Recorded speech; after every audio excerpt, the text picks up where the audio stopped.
topic of ozone layer. A heated discussion at science fair. A bustling science fair where booths showcase various scientific projects. One booth titled Ozone Layer, Healing or Hype. It is interrupting a crowd, the players. A seasoned environmental scientist. I stand on the boat facilitating a discussion team with this 8. The high school student passionate about environmental activism. Presenting data from research project. A retired chemist who was involved in the Montreal Protocol's negotiation.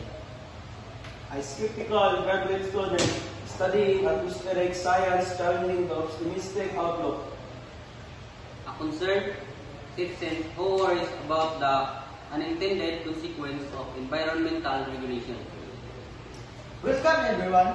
We're discussing the Montreal Protocol and whether it successfully addressed in the hole in the ozone layer. Look at this. We've seen a significant decrease in ozone depleting substance in the atmosphere since the protocol and implemented. The hole is getting smaller.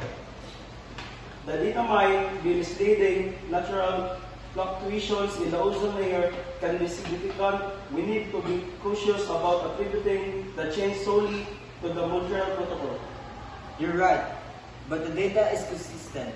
Across multiple studies, we have clear evidence that the protocol's restriction on CFCs have had a positive impact. I'm concerned about the chemicals that replace CFCs. Did we just trade a problem for another? Yes, we need to be aware to new great. That's why we're researching alternative chemical and technologies and ensure the sustainable future. It is a complex issue as Mr. G.L. Balbosa pointed out. While the Montreal Protocol has been a crucial step, it's not a complete solution. We need continuous monitoring, research, and international cooperation to protect the ozone layer from generation to come. Thank you for all your insightful contribution.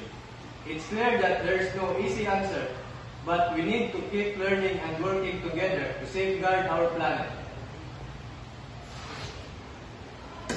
You know this.